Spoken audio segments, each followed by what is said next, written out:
Okay, I'd like to call this education meeting to order. And Joe, would you give us a word of prayer, please? Yes, I will. Thank you, sir.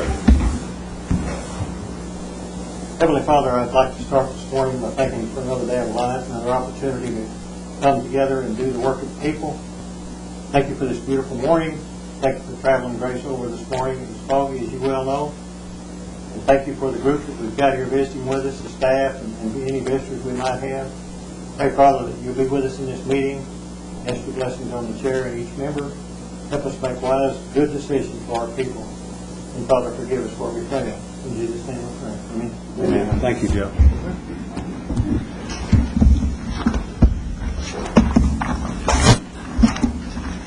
I'd like to thank the other chair for getting us started on time. And we have a roll call, please. Clerk Hoskins. Here. John Garvin. Here. Bill Angler. Here. Bill John Baker. Here. Jack Baker. Here. Audrey Connor. Joe Crittenden. Here. Meredith Fraley. Here. Taylor King. Amen. John Keener. Dr. Bob Martin. Amen. David Thornton. Here. Cherokee Watts. Billy Sargent. We have a quorum. At this time, the chair will entertain a motion to approve the minutes from the September 12th meeting. We have a motion. We have a second. Any questions, clarifications, deletions, additions? Hearing none. All in favor signify by saying aye. Aye. Opposed, same sign. The minutes stand approved. Reports will begin with Ms. Diane Kelly. Welcome. Thank you. I gave a report in the home committee about the one-stop that we're working on, and Mr. Crittenden, Ms. Fraley, Mr. Thornton, and you, Mr. Hoskins, I will give copies of this to you all. And it's pretty self-explanatory. We're developing a one-stop employment center, hopefully after the first of the year, and it's self-explanatory about the clients that we see. We're also going to be enhancing the employment bank to identify soft skills, hard skills, and professional skills. Right now, when you go into any of our HR offices, the people have to apply for openings that are available at the time. And if somebody was already gainfully employed and wanted to leave a resume, there is no avenue for that to happen. So we're hoping through the one-stop center we'll be able to obtain that data, and then as entities, whether it be CNI, CNE, are in need of various types of professional staff, we can go to that data bank and give them listings of who is available and has those credentials. So we're working to have this up and running by the 1st of January. And December the 7th, we're planning a job fair for just Cherokee Nation. I don't know if you're aware that right now, when we put in a requisition for any of the positions right now, there are some positions that we're continuously putting in requisitions for because it's just like a revolving door. We get people in, we get them trained, and then they find another job, and they go out, and we're having to bring somebody else in. And this is in some of our positions. Then there are other positions that are very difficult for us to find those people. We have a dental assistance training program that's going on right now that Career Services and the Health Department are working on because there is a shortage of dental assistants. And we've identified that. And hopefully in this job fair, it will be for these Cherokee Nation entities, and we're going to be working with all the different group leaders to identify those harder to fill positions, and we're going to spotlight those positions, and we're going to have tables with those professionals set up throughout the building December the 7th, so that when people come through, they can look and see if these are educational programs, or if these are health programs, or if they're construction type programs. We're going to have those various tables with those professionals set up on December the 7th, so that we can have them there to explain what those jobs entail. We're also hoping that it will help us to identify whether or not there is a labor market out there for those professions. If we're not getting any takers who come through in that job fair, and when we mirror this over in Muskogee in March or April, we hope to be able to do the same thing there. And if we're not getting those applicants who are coming through that are maybe accountants or CPAs or dental assistants or lab techs or whatever, then that tells us that we probably have a shortage in our area, and that maybe that's a training program that we need to earmark and get some people trained. So it's kind of twofold. It's to help us identify that labor market and that pool that's out there, but it's also to help us to attract some applicants who actually want to come to work for Cherokee Nation.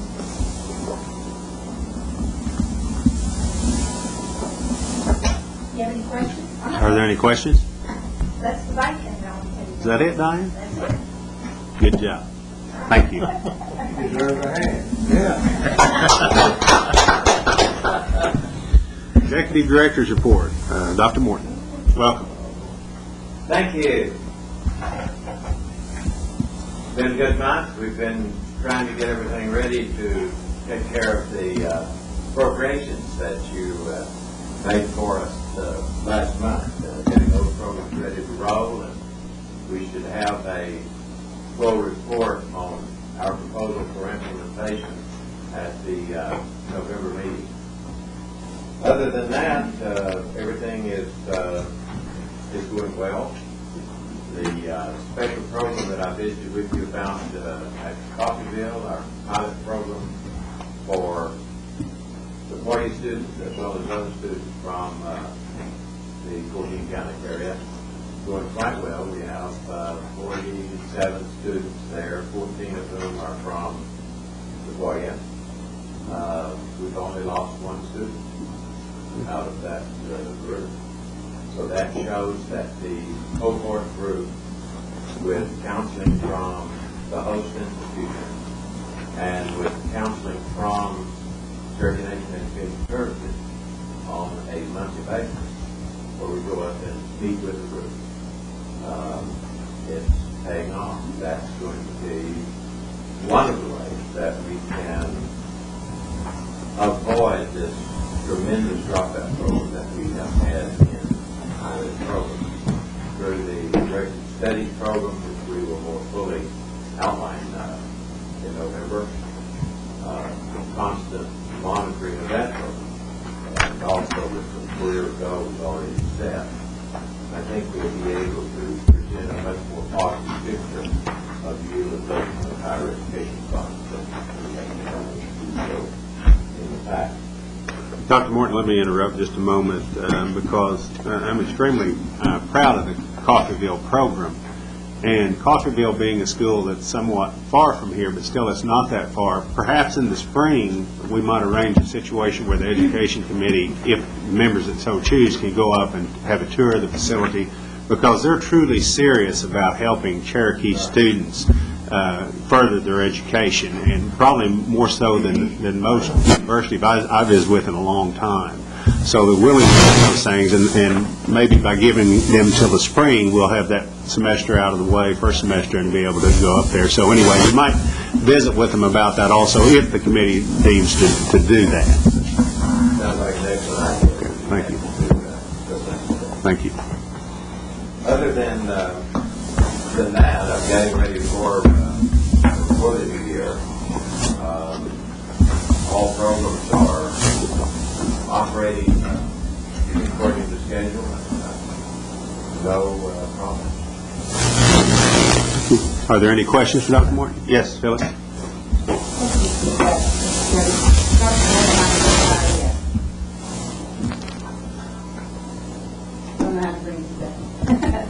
No one said anything to me about it, but I have visited over in the education department, and there's lots of space over there.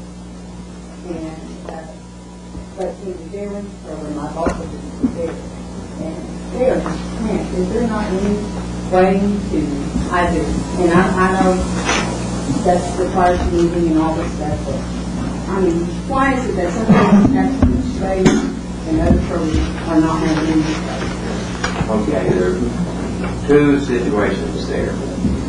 One is that JOM prefers to have their group in one area and not split off. Before I came here, they were across the hall from the administrative office. Right. Now that space is vacant at present, but it is not belong to education. And that's the space that they formerly occupied, which was not in that space. So we don't have space in the education services area that would house JOM. I quite frankly wish that JOM program was housed in close proximity to the other education programs because there's so many opportunities for cooperation and collaboration in working with other schools. In that JOM program is our direct service unit to public schools. So that's one of my goals is to acquire some additional space.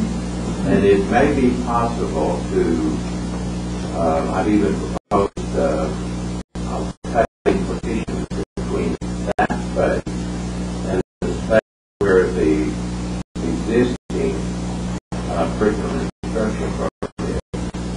Because the curriculum and instruction program, their location is not that critical. They can do curriculum wherever they are. So if I can find space in those locations and to get those two areas renovated, then that possibly would accommodate them. It'd still be a little crowded. But I think the crowded situation could be offset by having them in close proximity. Well, I know that space is a prime concern for all programs. I realize that, but it just seems like there could be a better use of the space that's already there. And if I can get that space back, then yeah, and I'm fortunate enough. And I think that that was proposed, and that was way before you came, that there all that space that's over there across the hall from the education department, those two spaces where curriculum and instruction is now, and then that space that has canvas or something. Yes, there is.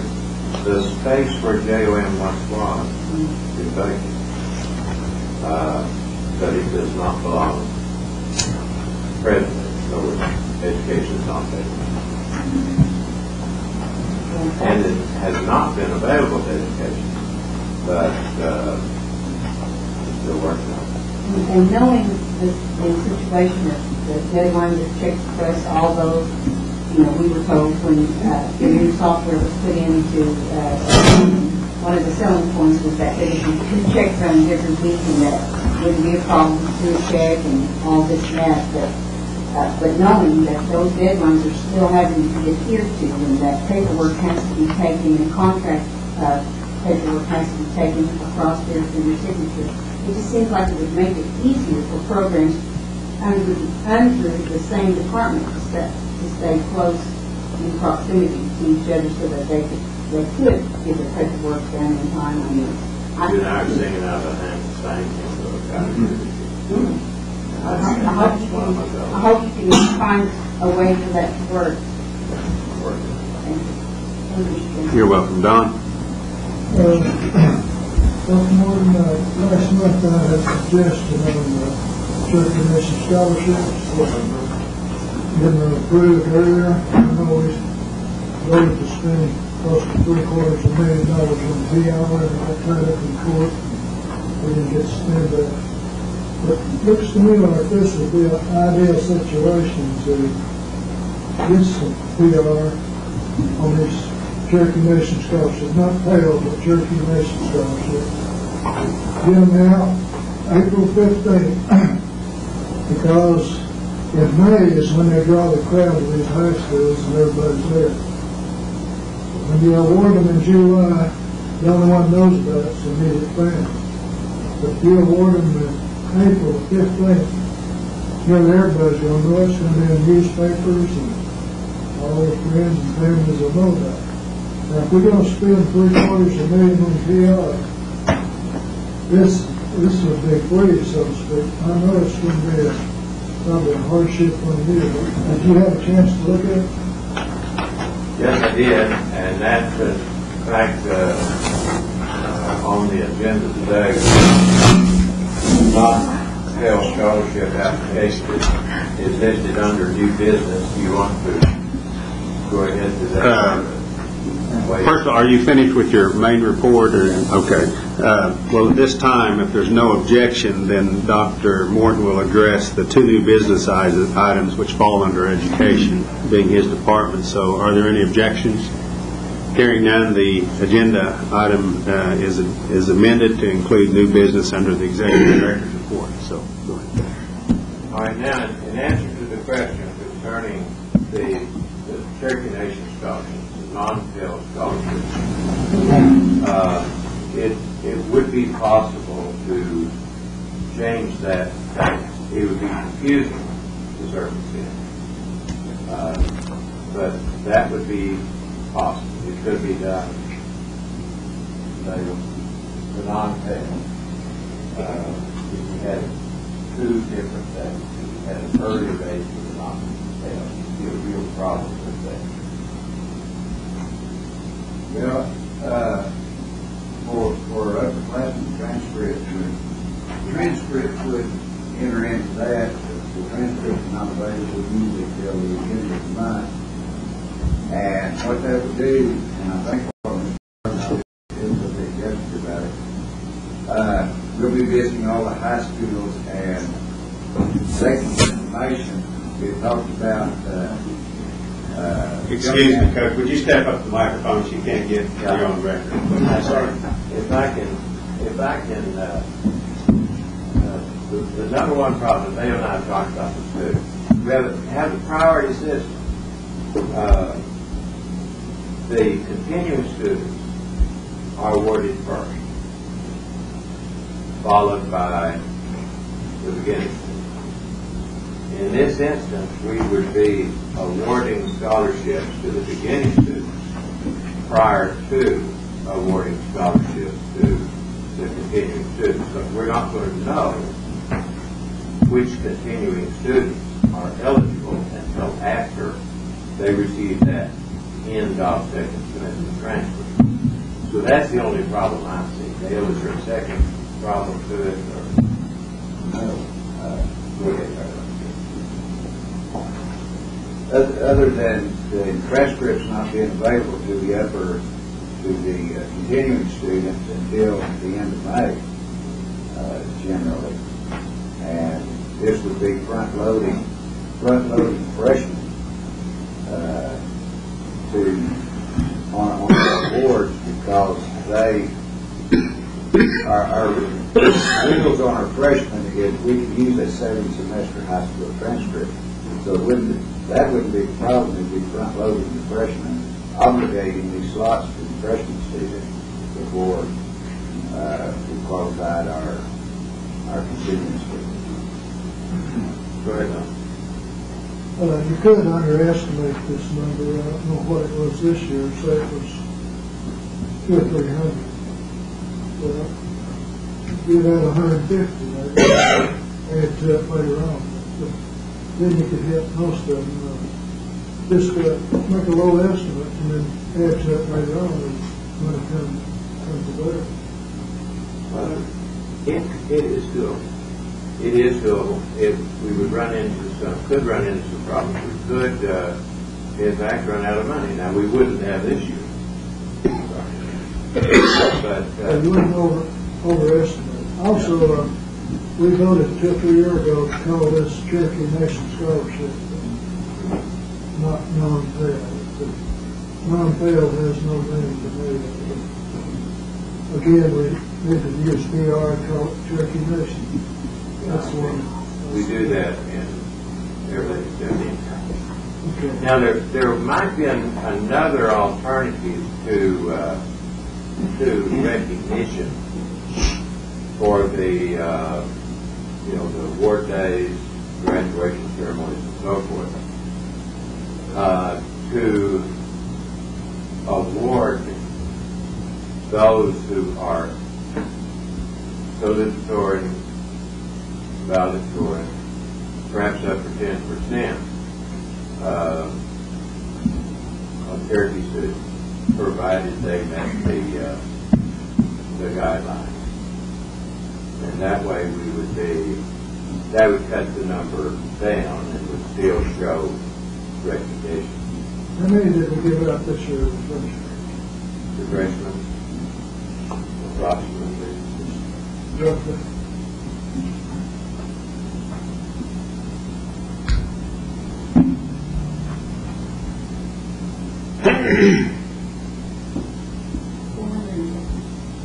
450. So we could give out 300 really. Based on this year's applicants, yeah. Then I could always come back to you for our budget. I still think it's a good idea, but it might be. Dr. Morton, let me, excuse me, Donna, you finished? Good. Okay. Now let me interject something. Dr. Morton, part of our application process is the FAFSA form. Now, the FAFSA form is not available until January, February. I question whether we can get that part of the information back on a timely basis to make decisions. And again, I agree with Don. I would love for the Cherokee Nation to get the acknowledgement that we deserve for being able to help these students, and I truly think we do. It's just a little slower than having it on the front page. I think we could do a better job come the time we release our scholarship of publicizing how much money, how many students are being helped, and that type of thing. We changed this. We made it later years ago for our application process because a lot of kids were not being able to get us the information on a timely manner. And the purpose behind it is that we didn't want to exclude anyone that may qualify for our scholarship. So we tried to extend it as long as we could in order for them to get all the information. And we all know that some of them still miss it, but that's just part of it. But we certainly don't want to do anything on our part that would prevent a student from qualifying and receiving our scholarships. So that there's some problems in making it earlier. I agree with Don that it'd be great to be able to stand up at those award ceremonies, because I've sat there and I've listened to everyone get scholarships from the ag people and all these kind of things, and Cherokee Nation never being mentioned. But when you balance that out with the possibility of not getting as many students as we would have if we leave our timeline the same and try to get better print than we have in the past for the Cherokee Nation dollars that's going out to help these people, I would certainly, would like to see that. But again, that's it's not only just a decision of this committee, but it's also education department being able to handle that and go through those things. Like I said, I see the FAFSA as an issue that could be very problematic. I'm going to have to agree. I know, I'm out in those schools all the way up to the 1st of May, and we've got kids that haven't completed that FAFSA yet because they're waiting for parents to get their income information. Income taxes, yeah. We ran into that. We had students on the very last day using our computers trying to access because parents had filed it. Yeah. I just think it created a lot of some confusion and difficulty in processing those. We can't even get them to get it done when they're out in the schools reminding them every month. So I just think it provides a lot of stress on the education department as well. That's it. Staying on the non-Pell or Cherokee scholarships, Dr. Morton, it's time for us to be in the process. I visited with you last month about beginning the process for the application itself, and we address this each and every year. And so, do you have some proposed changes, or do you listen to input or whatever about the new application? Because obviously I want them to get ready and be able to get out to the students as quickly as possible. So we will have the makeup of the new application available to you in November. We do not anticipate any major changes. Okay. All right. With that being said, one of the items on the scholarship application is who is eligible or where we're going to direct our money. And each and every year we come up to this situation. We obviously have many Cherokee people living outside of the 14 counties, and each and every year we talk about the need within, the need without. And so I think that's something that we as a committee need to discuss in order for you to bring this form to us next month. And if there's not going to be any major changes, but I would consider that a major change. But again, I think we owe it to the Cherokee people to discuss that. So, is there any input about where we spend our scholarship dollars? I mean, we talk about it every year. We know there's a great need everywhere, but Phyllis? Thank you, Chairman. I just had a question about we mentioned earlier the valedictorian and salutatorian. Are you talking about specifically oil scholarships for the valedictorian and salutatorian? No, I just mentioned that as a possible alternative towards the county. Because I'd like for us to do that is either to make a special scholarship for those valedictorians and salutatorians that are in the 14-county area, not just to quiet, because we have a lot of our students that are achieving that, and that either should be given priority to get the scholarship, or we should designate, I think, we should designate a scholarship for those particular individuals in 14 counties. Ms. Campbell? Thank you, Mr. Chair.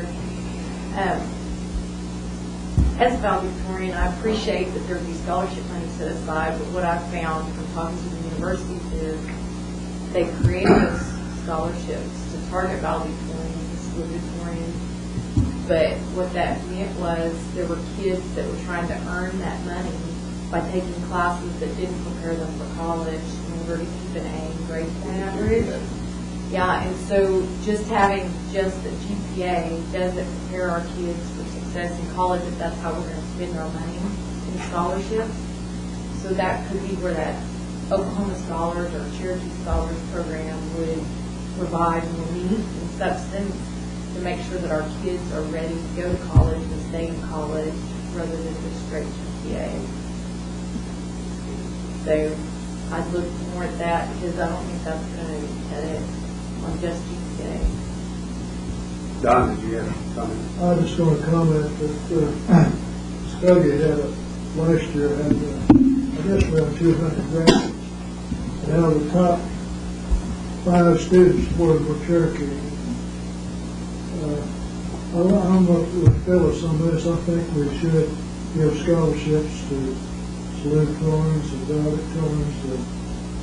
I know I was a salutatorian in my school, but that's a long time ago. But anyway, I think it would be a great idea, and I make a motion we do that in 14 county area. Okay, we have a motion and a second, and this being under new business, we can do this legally. Bill Johnson, I'm sorry, Mr. King, you had your... Just some comments on, I want to address your comment, Bill, and what's here.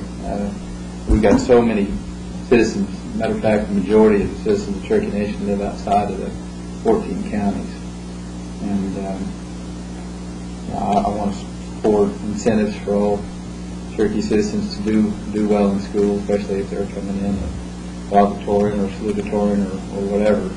But I make a plea for equal access. That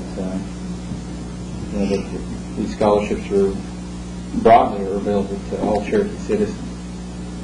And I guess in that, when there's stipulations within the 14 counties, representing our constituents outside, I can't support, just limited to the 14 counties.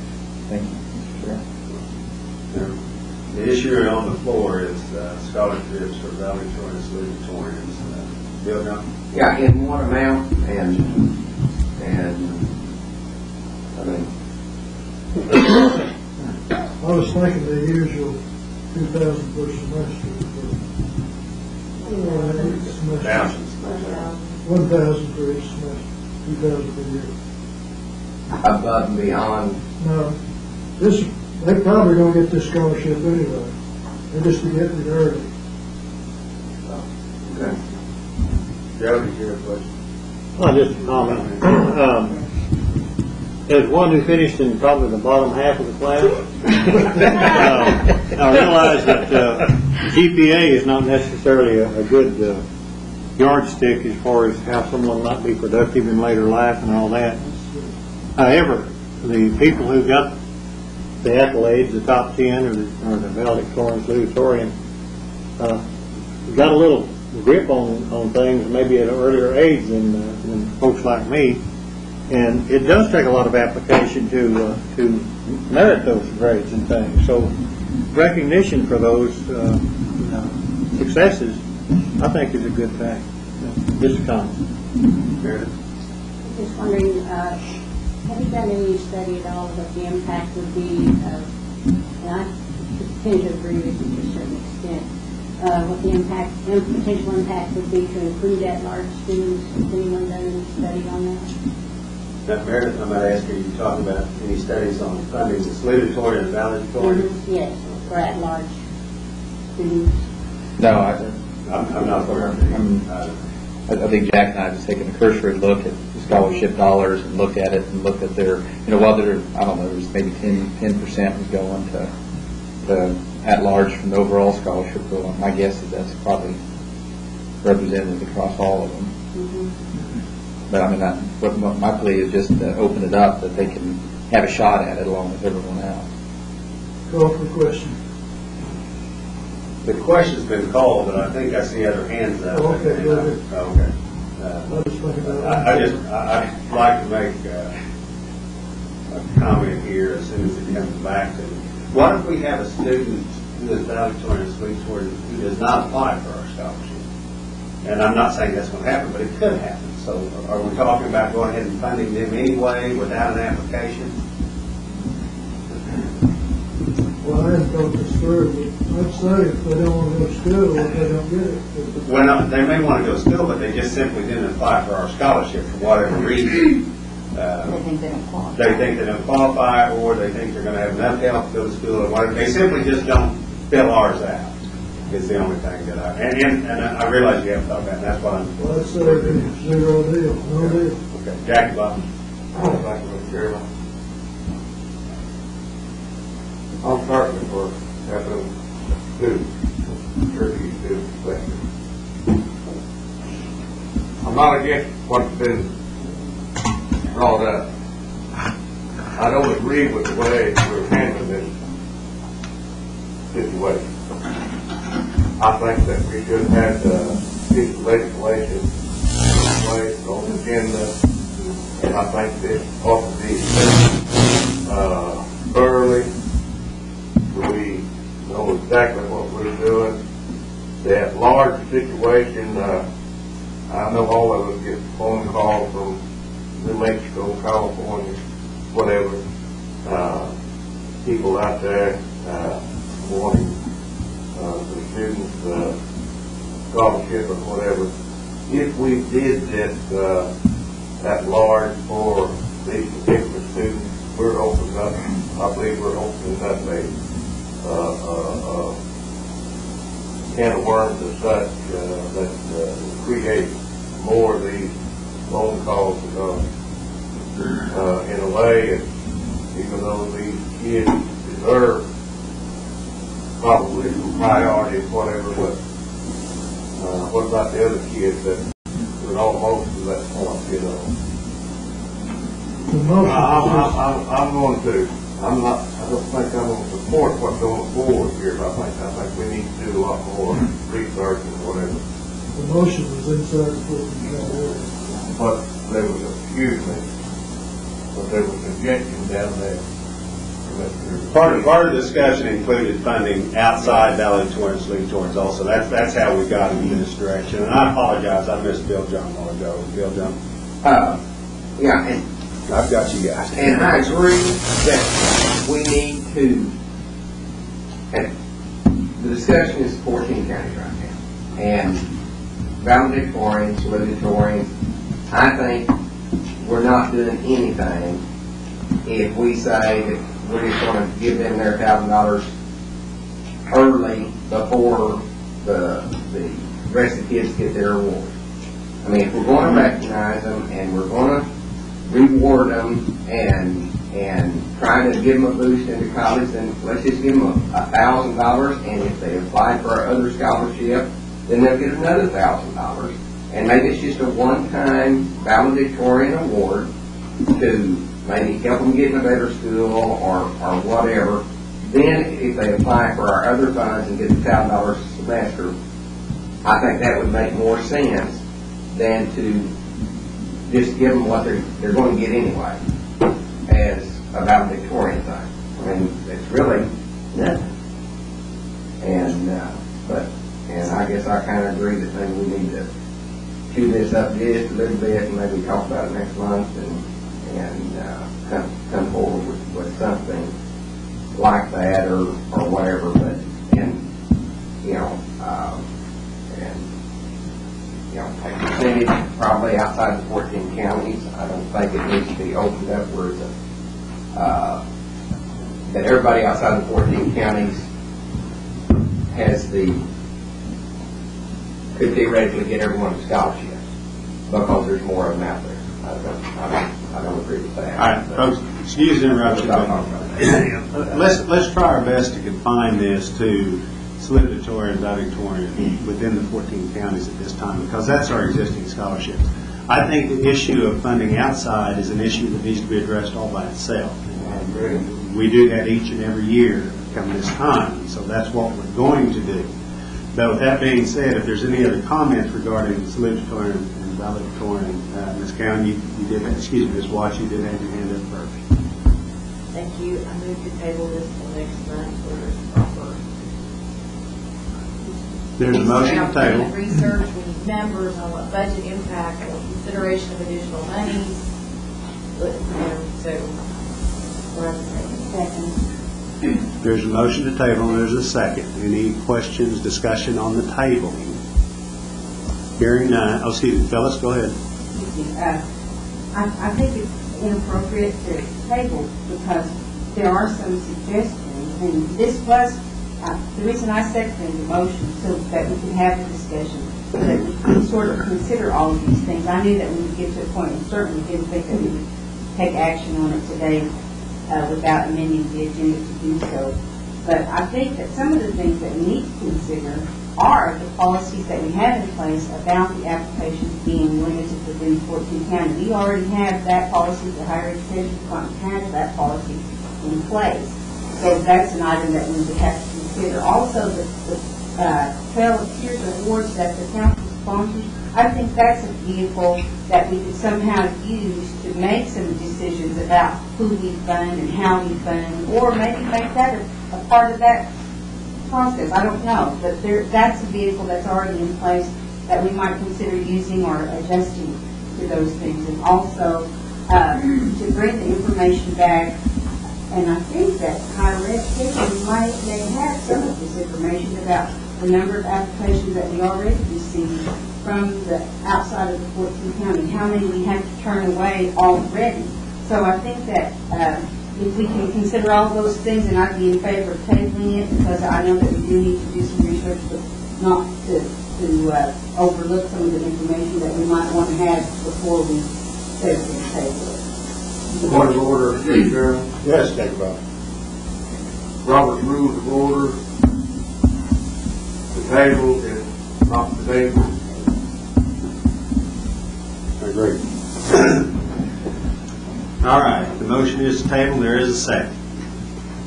All in favor? Aye. Opposed? Roll call, please. Chuck Hopkins, Yes. John Garvin, Joe Anglin, Yes. Bill Baker, No. Jack Baker, Yes. Audra Connor, Yes. Bill Clinton, Yes. Meredith Brady, Yes. Taylor King, Yes. John Keener, Jack Bob Martin, Yes. David Thornton, No. Sarah Cowan Watts, Yes. Bill Sargent, yes. All right. Keeping in mind what we're talking about here can be handled possibly outside our application process, which is fine, and so the discussion can go on for some time. But the issue regarding the outside of the 14 counties, folks, needs to be addressed, and it needs to be voted on, because higher education, this is a tremendous impact on the application process itself, and that's where we're at under new business, non-Pell Cherokee scholarship applications. So the floor is now open for discussion for the extension or remaining within the 14 counties. Mr. Baker. How many total scholarships did you give out? This year's going to be about, average is about 2,500. Now, on this, excuse me, Yes, go ahead. I'm out there. That's why you're standing up there. On this number of, let's say that it's open to state optometry or outside area. Now, we receive each year a number of applications from outside the area. For instance, last year I think about 70 from outside the area, which are turned down. Now, those are 70 who did not know that they were not eligible. We have no idea how many are out there or how many would apply. So I think we'd almost have to have a percentage factor, as Councilmember King mentioned, if that came into play.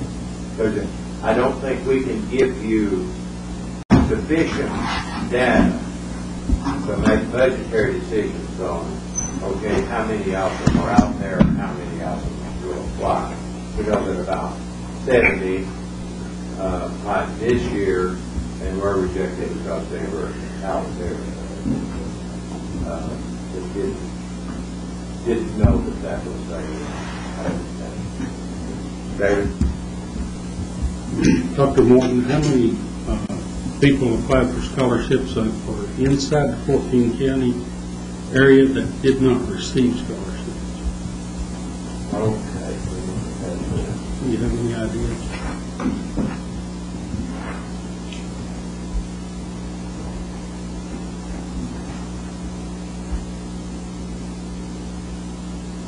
The ones that were inside and did not receive scholarships would only be 27 graduate students. And with the dropout rate and those declining the scholarship because they received ISIS, we will probably pick up those 27. So I guess by the end of this semester, like 0. By the population of the citizens outside the nation, and we're giving out 2,500 a year inside the nation, then you could more or less think that there would be 2,500 outside the nation also once you open this up. Wouldn't you more or less think that way? That's it. I think it's it. I don't know where we could receive that much additional funding for these students. That's going to be a big problem when we start opening it up outside. It's going to spread like wildfire, and especially on this valedictorian, salutatorian. If you start that outside, you will come right back inside, and it's going to just steamroll ugly. And I think there's probably more scholarships would be awarded outside than would be inside if you'd open it up. I do think that the valedictorian, salutatorian inside should receive an additional scholarship to what the Cherokee Nation Scholarship is, for an award of what they've done to the high school years. And another thing to consider on that one too would be when you make the award, if you made the award to a valedictorian or salutatorian, if you need to determine if they're the same or one gets 1,000, one gets 750, whatever. Some of those students may in fact, when the paperwork clears, be eligible for Pell. So your I don't think it makes any difference what they're eligible for. would be a lot simpler. Right. Just give them a bonus, if you can say that, as doing the job that what they've done. And they could go ahead and apply. Right. And that would cost probably, I think it's really their idea. probably cost, what, $200,000. Somewhere in that neighborhood. If they were 90 high school, and they would have 2 students, maybe doing one. That's a subject. Let me interrupt you just a minute, Dr. Morton, in that that's an issue, the salutatorian and valedictorian is an issue we're going to discuss down the line. Right now, it's simply inside, outside. And I appreciate David's comments. David, are you? Yes. Okay. And I might remind the committee that the sole source funding for our Cherokee scholarships is fuel tax money. If there's additional dollars that come into this program, then it's up to this body to put those dollars in fuel tax. That's our only source. Ms. Watts? Thank you, Mr. Chair. I recently had the analysis done to see how our voter turnout was for population.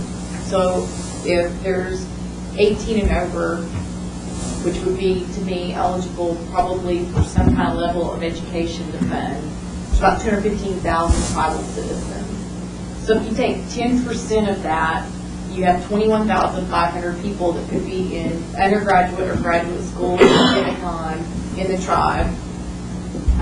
Times 2,000 a year, you're like 43 million already, but we have to commit to a 4-year commitment for each of those students, assuming they're going to make it. So we have to pre-commit those dollars, which would put us at $172 million. I don't think if we drained all our casino money, I don't remember where we would be at with that, but I'm just concerned that we need to make decisions based on analysis. I'm very, very supportive of scholarship stuff. I go out in the community and do this all the time, but we can't commit things we don't have. So before we jump on board, for me, when I was elected by both in district and at-large folks, I think they elected me to build a bigger and stronger Cherokee Nation within the 14 counties. And if I'm spending my money outside the 14 counties with no guarantees of those people coming back to commit to the tribe and provide self-help time to the tribe in the 14 county community, then I'm not doing my job that I was elected to. So, I appreciate our at-large representation, but right now they weren't elected by folks. They were appointed by this council, and I don't know that that's really what we need to be doing. We need to be looking at how we develop the Cherokee Nation within the 14 counties, because we don't rule the rest of the United States. We only have jurisdiction here. Thank you. Jackie Bob. Thank you, Mr. Chairman. I want to get back to Mr. Thornton's question a while ago. The numbers that he gave, David, if you remember, those numbers are real good. But if we look at the numbers of those that did receive scholarships the year prior to that, there's been quite a bit of difference. And if you remember, when I remember that, I made a motion to take $1 million for C&E, and I think before the vote was taken, Mr. Chairman, we wound up with $1.5 million to take care of those people that responded for scholarships. So I think if we compare these numbers and the numbers prior to that, they were several more that we can get scholarships. Thank you. You're welcome. Phyllis? I was just wondering if we can just designate a particular number, just a number, an arbitrary number for the outside of the area. And one of our policies would be that, these are just thoughts. I certainly don't expect that we would act on anything. Couldn't we just designate a number and not go over that number? I mean, we said we're funding a certain number within the 14 counties, we would fund X number outside of the 14 counties. Remembering that outside of the 14 counties would be as close as Cherokee or Oklahoma School. And I know that we're close to home, where a lady works in Oklahoma schools. They lived in Gore. They live within the 14 counties, and her daughter goes to Oklahoma school because that's where the lady's teaching. And so with the policy as it is currently, she would love to for a scholarship, because she would have to graduate from the school in the 14 county area. She would have to, that would be it. She would qualify for that. That's correct, as far as the policies. Residency, their address. Well, I thought one of the other things was that they had to graduate from That's one of the qualifiers. That's one that you can qualify with. Okay, so those are just some thoughts about outside of 14 county area. You know, I think that sometimes we think the outside of the 14 county area is a totally different 2 or 3 or 4 states away. And it could just be, you know, off the counties, one side of the street or the other. So, and I think that, you know, the need is definitely there and will continue to be there for students wanting to go to school.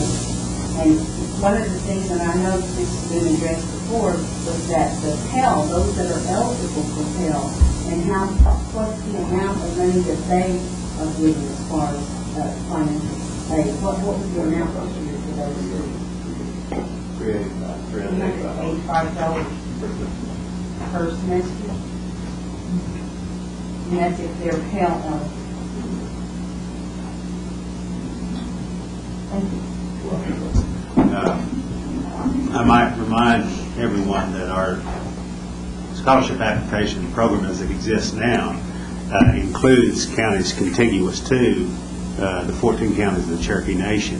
So we can go outside, just barely outside our borders, and pick up the neighboring counties. So those folks are included, but I agree with Phyllis. Every time we think about non-resident Cherokees, we think California or Texas or someplace like that, and that simply is not the case. I have a question on the floor, but I'd like to address the council members first. Jack? Yes. I agree with Phyllis that I think we're going to have to limit it to a certain number because I agree we can't give it to everyone outside the 14 county area or in contiguous counties.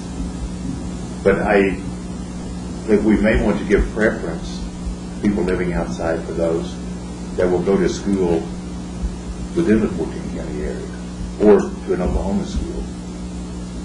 Bring them back. If they're Texas, New Mexico, to bring them back into the Cherokee Nation. Dr. Nave, would you like to address us? You can stand to speak to the microphone, please. Yes, third discussion, I can also. Please keep your comments short, though, please. I'm Billy Masters, and I'm out of the area, both when I'm in Oklahoma and when I'm out of Oklahoma. I was born and raised on the Osage, so Oklahoma all the way. But one of the things that I think that we should consider is not just open it up to all outside the 14 counties, but I think we can do something that is really creative and still inclusive. We can say people whose family voted in the last 3 elections, that means they're interested, they're involved, they're aware. People that actually are going to give 3 years return service to the tribe. If we need accountants, if we need dental assistants, if we need whatever we need, if those people are willing to take those kinds of scholarships and come back into the tribe for a 3-year work program or whatever, we can call them interns, we can call them whatever we want, that they will give 3 years service as a result of this. I think we can limit our out of the area with a set of criteria that would limit our numbers and meet some of that criteria, and also it could benefit the nation by bringing in really highly qualified people back into the nation. Thank you. Thank you, Dr. Dr. Morton, I'm just going to ask you, do you see anything problematic other than the vast amount of applications you'd have and you'd have to go through to sort out to find, let's say we pick a number, 25. They would just, when we open up to outside, of course, we're going to have a lot of disappointing. Of course, that should not be our only factor to consider. But we will have a large number of disappointed people. We're going to turn down. We pick 25, for instance, outside the area as we have. When this is announced that we do have scholarship levels for the outside of the area, I anticipate hundreds of applications. That's probably more phone calls. Well, folks, obviously this is not an easy question. It is a question that we address each and every year because I think we should. When we negotiated the fuel tax compact, part of the percentage that went into this was our total number of Cherokees. So there's an issue there, but we weren't elected to make the real easy decisions. There's difficult decisions before us. These numbers are not going to change a lot, if any, if we continue this next month, and we're going to get closer to the time when Dr. Morton needs to present us with a finalized application. And I'm just letting the body understand that, as well as I know you do. But this is something that it goes on every year. It's not a new thing. It's not a surprise. It's just one of those things that we need to discuss as a committee and as the Cherokee Council. So with that being said, what is the recommendation of this body? Is there one? Is there a motion? Is there a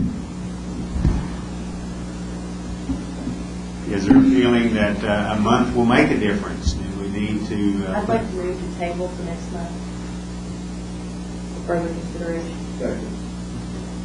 Okay, there is a motion and there is a second, and realizing there is no discussion, I will go ahead and vote on that motion, but there's some other items we need to talk about. So, hearing that, all in favor of tabling, signify by saying aye. Aye. Opposed, same sign. All right, folks, I would just like to make this comment that this is not going to go away, and if we're going to postpone it for a month, then we need to be prepared to make a decision at next month's Education Committee. If there's facts, figures that need to be rounded up, I would certainly appreciate it if you would get with Dr. Morton to assist you in doing this, and be prepared to present that next month. And folks, we need to vote on this. We have Cherokee people going to school right now that are depending on us for scholarships. We need to get the application out. We need to get it out in a timely manner. And Dr. Morton, at the same time, I'd appreciate you going thoroughly through our application and see if there are any other changes that you would like to see in that application. And so with that being said, since we've already voted on the table, that's an item that will be, we will simply place it under your report so we can deal with it at that time, if that would be okay with you. That would be fine. Okay. And even if it's with the our assistants, we will pull together a historical funding picture and mail it to each other prior to the meeting. That would be fine. Appreciate that. And please make sure that our office gets a copy of it too, so that we're right there. Dr. Morton, the second new business item we've moved is the proposed procedure addressing 9 and 10 semester students. You've issued a memorandum on that. I certainly agree with it. We gave you tentative approval last time to continue to go ahead and work with these students.